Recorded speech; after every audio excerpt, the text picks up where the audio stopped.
Good morning everyone. Magandang umaga sa inyong lahat. Today is kahihinto na lang ng ulan. So pwede na siguro akong magbalik sa aking bonsai. So tatapusin ko lang ito regarding about archery. So balik na naman tayo ulit sa about archery. So ang isa-share ko sa inyo ngayon is regarding nitong stabilizer about yung mga accessories sa pana. Then dito muna tayo na parts, stabilizer, then sa sight. So sa sight naman, because for how many years kong experience, nabalian na kami ng sight. So ang ginawa namin is, although may binigay lang ito sa amin for promotion, I think it is made by Pavix. Itong damper, so makatutulong ito sa to absorb the vibration, including this top rod. Yung paglalagay ng top rod, if ever yung pagbabalanse ng equipment niyo tapos nahihirapan pa rin kayo, subukan niyo lagyan ng top rod. Tingnan mo yung for how many days kung anong performance, including this damper in front, yung sa taas. Then ito naman pagpili ng stabilizer,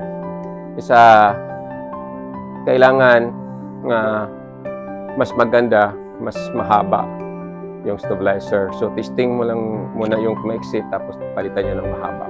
Then ang isa sa makatutulong nitong stabilizer, this center rod here, another short rod in the side, it's called the B-bar.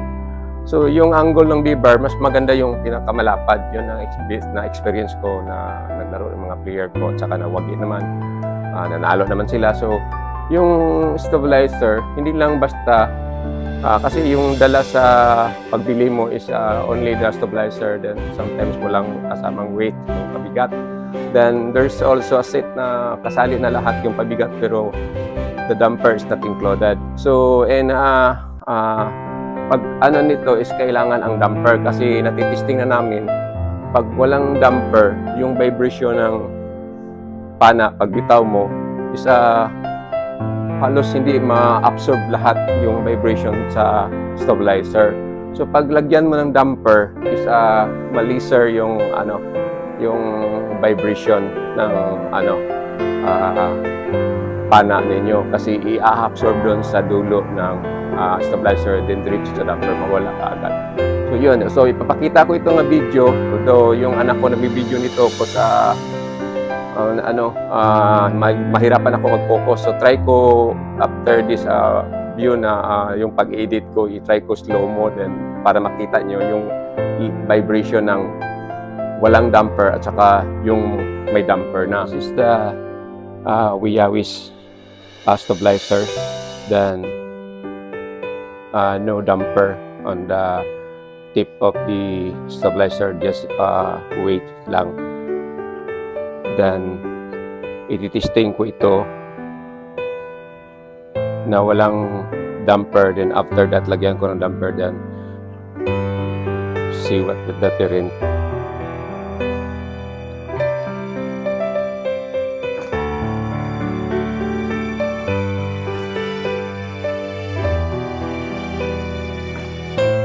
So kung makikita ninyo, there's a vibration na matagal na huminto.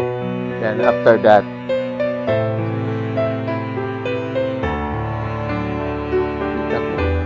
damper mo siguro. So linagyan ko na ng damper. So tignan nyo ang resulta.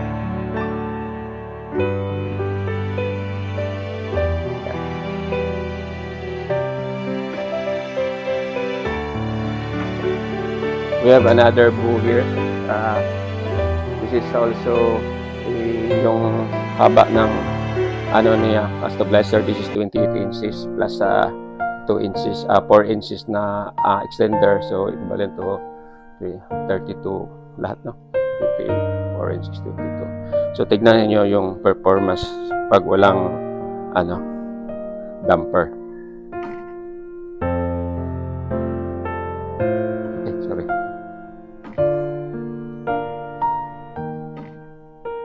So, grabe ang vibration. Then, lagyan natin ng damper.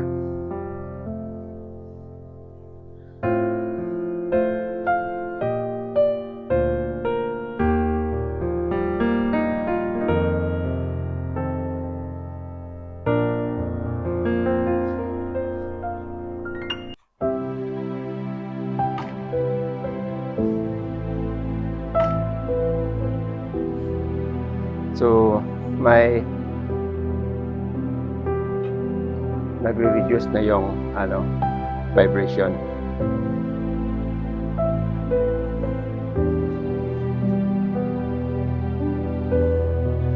So nakikita na ninyo yung may damper saka walang damper. Yun ang resulta pag walang damper at saka mayroong damper. So makatutulong din yung sa performance ng inyong equipment at saka sa archers. Ngayon, lipat naman tayo dito sa sling. So yung sling, hindi lang basta kay sling yan lang to. May malaki ding i-contribute with your shooting. Kasi mostly yung sling ay may mabibili. So kung makikita nyo, may iba-iba yung sukat, yung sling. So like this one here, I'm just using a shoelace. The reason why we're using only a shoelace for string, if ever you have to buy string na yung factory made, if ever mawala yon, so wala ka na. So mahirapan ka na mag-adapt or mag-adjust kung gamit ka ng ibang sling. Which is, if you use the shoelace, it's very easy. So this is a shoelace, makita nyo yan. So yun.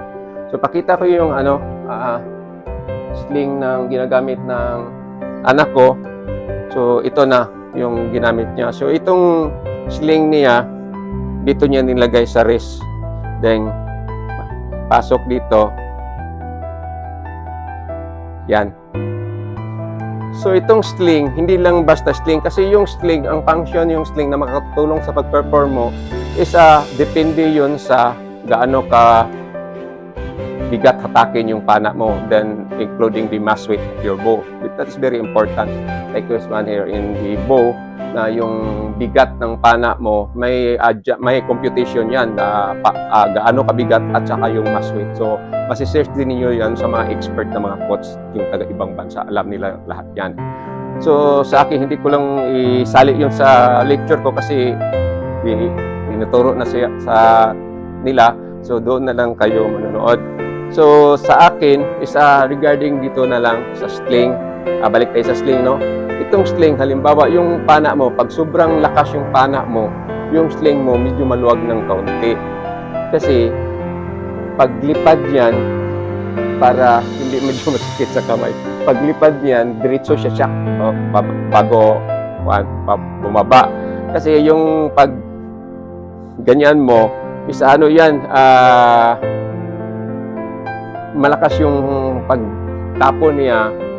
So kailangan siya na may clearance na kaunti. So maluwag, basta mabilis yung pana o mabigat yung pana mo. If ever naman, yung iba naman kasi is maluwag yung sling, tapos yung pana nila hindi so heavy poundage, ang mangyari yun is paglabas sa pana,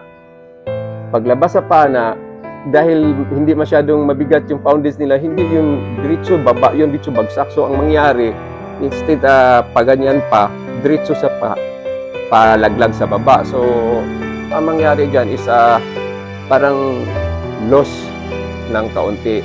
So it's up to you to adjust your sling, kasi may function din ang sling na ginagamit. Hindi na pwede na masubrang higpit yung sling, hindi din maganda yun. So there's a clearance. So kayo na mag-adjust. Then like this one here, kaya balik na tayo dito sa sling. Bakit shoelace i-recommend ko? Para naman makatipid tayo mga archer dito sa ating bansa. So this one here, like this one here, so madali lang gawin, no? Tali ko lang dito sa dulo. Yan. Tapos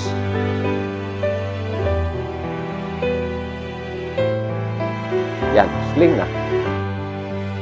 So madali lang, di ba? Kaysa bumili pa tayo ng sling ng archery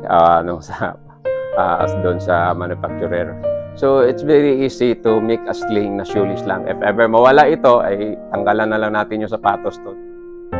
So yun lang siguro ang masishare ko for this day. Sa akin lang yung yung style na sa pagti-training na yan, nandiyan na lang na yung sakots, kayo na sakots na lang yan. So may mga iba pa akong style sa training. We have also the short program, long program, short term, long term, at saka we have also the quality shot training. So yung coach dito sa ating bansa, alam ko siguro na alam na nila yung about quality shot. training than long-term training at short-term training. So may over yung nasubraan sa training. Ako nakakita na ako dito sa ating mga archer kasi na-experience ko, nakita ko na sila na nagreklamo na yung ibang mga player because na overtraining sila tapos hindi sila pinapansin. Makikita din yun sa resulta ng score nila pag na overtraining sila. Hindi yun basta packet na packet, bumababa yun.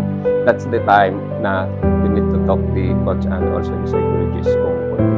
So yun lang ang mas-share ko sa inyo regarding stabilizer and the sling. Maraming salamat sa panonood. Hopefully, yung ginawa kong video na ito makatutulong sa inyo. Once again, maraming salamat sa panonood. God bless you all. Bye-bye.